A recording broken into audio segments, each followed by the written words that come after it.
자, 할렐루야.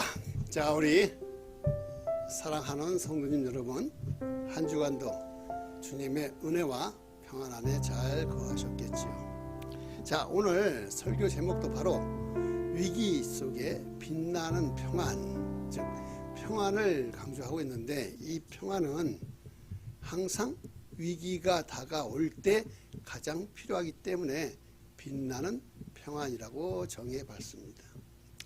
자, 세상은 겉으로 보면 참 평안해 보입니다.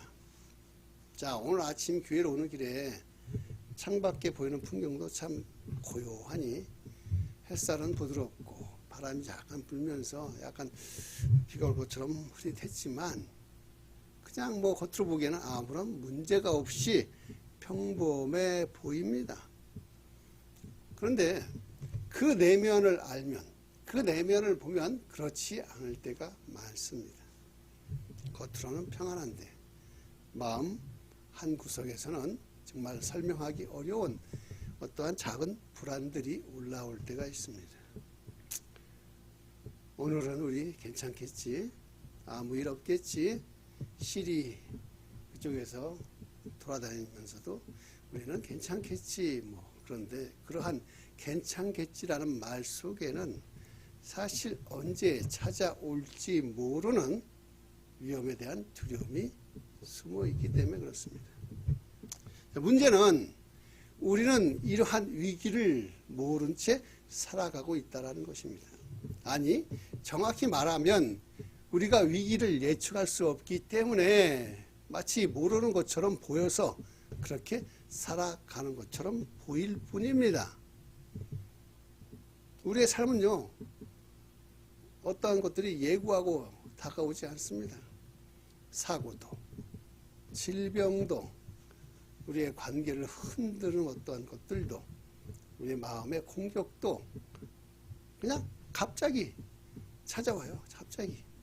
즉 우리의 삶은 위험이 없는 것이 아니라 위험 속에 현재 살아가고 있는데 다만 그것을 알지 못하고 살아갈 뿐이라는 거예요. 그래서 오늘 시편 91편은 바로 이러한 사람들을 위해서 쓰여진 시예요. 즉 위험이 없는 사람을 위한 시가 아니라 우리처럼 위험 속에 살아가는 사람들을 위한 시라는 것입니다. 이제 오늘 본문으로 천천히 들어가 봅시다. 보시면 말이에요. 첫째 1절을 보면 이렇게 되어 있죠. 지존자의 은밀한 곳에 거하는 자. 자, 여기에 나오는 은밀한 곳, 이것이 히브리어는 세테르라고, 이 뜻은 뭐냐? 숨겨진 곳, 보호받는 곳, 감싸주는 곳이란 뜻으로 하나님이 덮어주는 자리, 하나님과의 관계가 깊어지는 자리를 말하는 거예요. 그리고 밑에 거한다라는 것은 그 히브리어 야사부인데, 그것은 뭐냐? 잠깐 머무는 것이 아니라 아주 그곳에 정착해서 앉아서 머물다라는 그러한 의미입니다. 즉 평안은 하나님께 잠깐 기도하고 얻는 감정이 아니라 하나님 아래 머무는 삶의 태도에서 흘러나오는 그것이 평안이라고 하는 것입니다. 다시 말하면 뭐냐? 평안은 장소보다 관계가 더 중요하다라는 거예요. 자, 보십시오. 많은 사람들은요, 하나님이 교회에 거하신다라고 이렇게 생각하기 때문에 어떠한 위기나 어려움이 찾아오면 교회로 가죠. 그래서 그곳에 가가지고 목사의 말씀도 듣고 찬양도 하고 기도도 하다 보면 마음의 위로를 받아요. 그러다 보면 잠깐 마음의 평안이 찾아오는 것처럼 느껴질 수 있습니다. 하지만요, 세상은 너무나 바쁘고 너무나 분주하고 너무나 많은 정보가 우리를 다시 흔들기 때문에 돌아가면 다시 어떻게 돼? 평안이 깨져요. 그러다 보면 다시 힘들어지고, 그러면 다시 또 교회에 가고, 어떻게 보면 그저 다람쥐가 쳇바퀴 돌듯이 살아가는 것이 우리의 현재의 믿음 생활이 아닐까 생각합니다. 하지만 오늘 본문은 말합니다. 평안은 어떠한 장소, 교회 이런 데 가서 생기는 것이 아니라 바로 하나님과의 관계 안에서 생겨난다라는 것이 바로 중요한 평안이라고 하는 거예요. 우리가 하나님 아래 머물 때 우리는 평안을 얻습니다. 우리가 잠깐 기도는 하지만 마음은 여전히 세상 속에 흩어져 있다면 진정한 평안은 있을 수가 없어요. 평안은 하나님께 잠깐 들르러 오는 사람들에게 주어지는 것이 아니라 평안은 하나님 아래 머무는 사람, 즉 주님과 동행하는 사람에게 주어지는 것입니다. 자, 2절을 보시면 주는 나의 피난처요 나의 요새시다. 자, 여기서 피난처라는 단어를 보시면 이것은 뭐냐? 히브리어 마하세라고 하는데 그 뜻이 뭐냐? 폭풍이 몰아칠 때에 숨을 수 있는 곳, 또는 전쟁 중에 몸을 피할 수 있는 곳, 그래서 갑작스러운 위험에서 벗어나는 곳을 의미하는 거예요. 근데 여기서 중요한 것은 피난처는 어디로 도망치는 것이 아니라 어디로 가야 할 방향을 정한다는 것입니다. 즉 시편 기자는요, 위험이 올 때 어느 곳으로 가요? 사람 쪽으로 가지 않고 환경을 바꾸려고 하지 않고 오직 자기가 믿는 하나님 그 안으로 들어가려고 하는 것, 그곳으로 숨어 버리려고 하는 거예요. 즉 그는 하나님께로 갔기 때문에 마음의 평안을 얻는다라는 것입니다. 오늘 우리의 피난처는 어디입니까? 자, 보면 스트레스가 오면 사람들 어떻게 풀어요? 주위에 보면 스트레스 오면 어떻게 해? 네? 소리 지르지만요, 술도 마시는 사람도 있고 담배를 피우는 사람도 있고 또는 핸드폰으로 막 이것저것 찾아보면서 그렇게 푸는, 즉 그쪽으로 도망가는 사람, 또 불안함이 찾아오면 어떻게 막 사람 찾아다니는 거예요. 이 사람 저 사람 만나갖고 막 불안하니까 막 떠들면서, 믿음이 흔들리면 감정 속으로 막 도망가 버리고요. 문제가 생기면 돈으로 해결하려고 돈으로 도망갑니다. 하지만 이 모든 피난처는 우리에게 평안을 줄까요, 안 줄까요? 평안을 주지 못합니다. 자, 우리 사랑하는 성도님 여러분, 피난처는 우리가 어디로 도망가느냐가 아니라 누구에게 가느냐. 자, 오늘 우리는 하나님께 가십시오. 그분이 피난처 되십니다. 자, 그리고 세 번째 보시면 3절과 6절에서 계속해서 이렇게 나오는 거예요. 그 뭐냐? 밤에 놀람과 낮에 화살 또는 전염병과 이런 재앙, 이런 네 가지가 결국 그 사람들이 가장 많이 느끼는 위험이라고 하는데, 이 네 가지는 모두가 예측 불가한 위험을 상징하죠. 보시면 밤의 놀람이란 뭐예요? 밤에 보여요, 안 보여요? 안 보이죠. 그래서 보이지 않는 곳에서 다가오는 위험에 대한 두려움을 얘기하는 겁니다.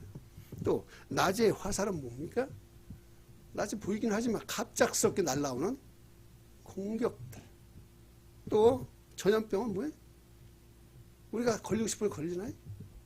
통제할 수 없이 그냥 다가오는 질병들, 재앙, 우리가 막을 수가 없는 그러한 여러 가지 사건, 사고들을 얘기합니다.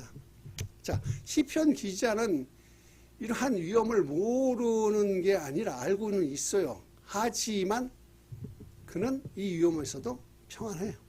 왜? 하나님이 그 모든 위험보다 더 크신 분이시기 때문에 그렇습니다. 지금 우리의 삶에서도요, 이렇게 네 가지로 다가오는 위험들이 있죠.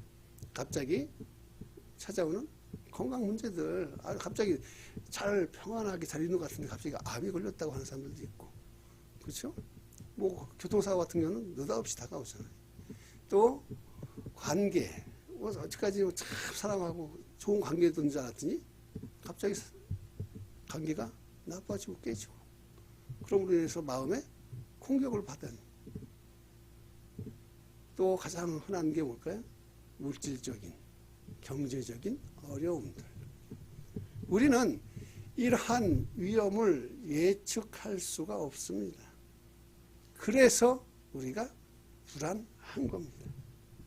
하지만 하나님은 예측할 수가 있습니다. 그리고 그것을 막아주실 수 있습니다. 평안은 내가 아는 만큼 생기는 것이 아니라 하나님이 아시는 만큼 주어지는 것입니다. 위기를 내가 안다고 내가 그걸 평안하고 이겨낼 수 있어요? 아니죠. 오직 하나님이 우리를 아는 것만큼 지켜주시는 겁니다. 하나님은 우리를 덮어주세요. 보이지 않는 위험이 다가올 때에, 우리가 알지 못하는 공격이 우리를 향할 때에 하나님은 우리를 감싸고 계신다라는 거예요. 자, 우리 사랑하는 성도님 여러분, 우리가 지금껏 살아있는 이유는요, 우리가 조심해서가 아닙니다. 그런 찬양이 있죠. 그 영화에서 봤는데 무슨 찬양이죠, 그게? 내가 지금까지 살아온. 네. 자, 우리가 조심해서가 아니죠. 하나님이 우리를 지켜주셨기 때문에 그래요. 운전 중에 우리가 사고가 나지 않은 것도 뭐예요? 내가 잘했어 운전? 아니, 하나님 지켜주셨기 때문에.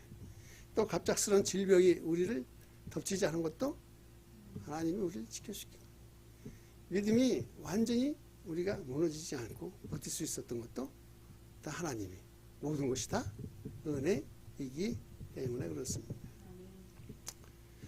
자, 그러면서 오늘 본문을 보시면요, 14절에서 16절까지 계속해서 반복되는 패턴이 있는데 그것은 뭐냐 보시면, 내가 그를 건지리라, 내가 그와 함께 하리라, 내가 그를 영화롭게 하리라, 내가 그에게 장수하게 하리라.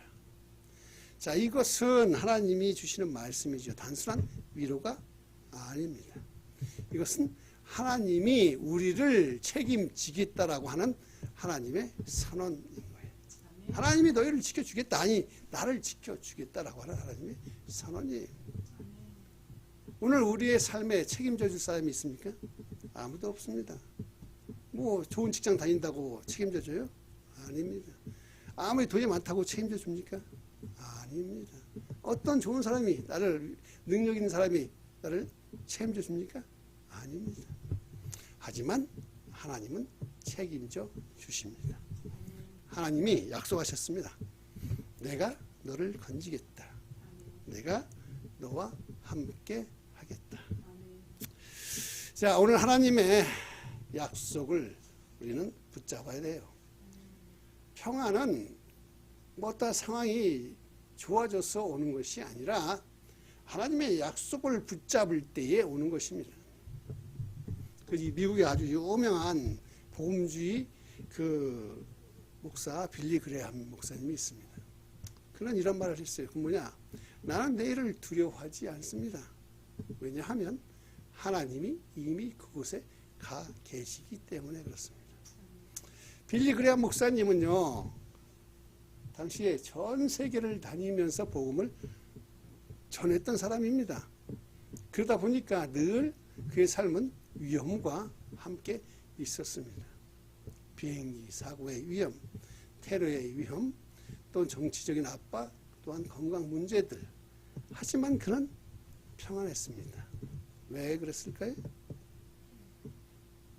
그가 위험을 모른 채 살아가는 것이 아니라 위험을 알지만 그 위험보다 더 큰 하나님을 알고 있기 때문에 그렇습니다. 그의 평안은요, 어떠한 상황에서 오는 것이 아닙니다. 오직 하나님과의 관계에서 온 평안인 줄 믿습니다.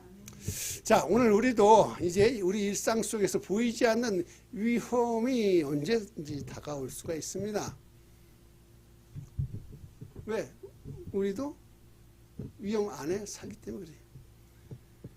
우리는 그런데 그런 위험을 통제할 수가 없습니다.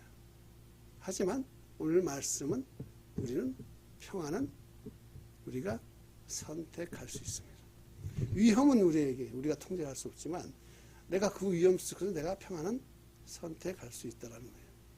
즉, 내 건강을 하나님 앞에 맡길 때, 내 자녀를 하나님 앞에 맡길 때, 내 미래를 하나님 앞에 맡길 때, 내 재산을 하나님 앞에 맡길 때에 평안은 찾아오는 것입니다. 하나님 아래 거할 때 평안이 흘러나게 되는 것입니다. 믿으시면, 자, 오늘 우리 이제 하나님 안에 거하시기로 선택하시길 바랍니다. 오늘 우리는 보이지 않는 위험 속을 지나가지만 그 위험보다 크신 하나님이 지금 우리를 덮고 계십니다. 그러므로 우리는 이제 이렇게 고백할 수 있습니다. 함께 따라 해봐요. 주는 나의 피난처요, 나의 요새시요, 내가 의지하는 하나님이시라. 할렐루야. 자, 우리 사랑하는 성도님 여러분, 이제 오늘부터 하나님 아래 거하시기를 바랍니다. 하나님을 피난처로 삼으시기를 바랍니다. 하나님의 약속을 붙잡으시기를 바랍니다. 그러면 보이지 않는 위험 속에서도 하나님이 주시는 평안이 여러분을 덮을 줄로 주님의 이름으로 축원드립니다. 함께 기도하시겠습니다.